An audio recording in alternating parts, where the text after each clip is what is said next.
জেক্সপো 2024-এ মানে পলিটেকনিকে ফার্স্ট ইয়ারে ভর্তির বা যে অ্যাডমিশনের প্রসেস সেটা অনলাইনে একটা ফর্ম ফিল আপ চলছে, সেই ফর্ম ফিল আপ চলছে। তো গভর্নমেন্ট কলেজে যারা সুযোগ পাবে, গভর্নমেন্ট কলেজে কত টাকা খরচা হয়ে থাকে আমি প্রত্যেকটি অভিভাবক এবং স্টুডেন্ট তোমাদের জানিয়ে রাখতে চাই। গভর্নমেন্ট কলেজে যে খরচার ম্যাটারটা থাকে সেটা হচ্ছে মাত্র 50 টাকা পিএম কথাটার অর্থ আমি এখানে শর্টে লিখলাম পার মান্থ। তাহলে 12 মাসে আমাদের 1 বছর হয় 600 টাকা নর্মালি, তাহলে 3 বছরে কত 1800 টাকা। এটা ছাড়াও কিছু খরচা তোমাদের ধরতে হবে।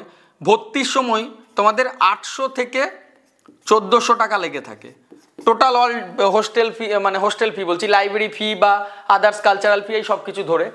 যদি গভর্নমেন্ট কলেজগুলিতে বিভিন্ন সময় দেখা যায় পার্টি ইউনিয়ন আছে, সেখানে প্রায় 2000 থেকে 1500 টাকা পর্যন্ত চাঁদা নিয়ে থাকে। এক্সামিনেশন ফি তোমাদের টোটাল 6টা সেমিস্টার, সেখানে 150 টাকার মতো করে ধরো, ঠিক আছে। যদি সাপ্লিমেন্টারি হয়ে যায় সেক্ষেত্রে আলাদা একটা ফি।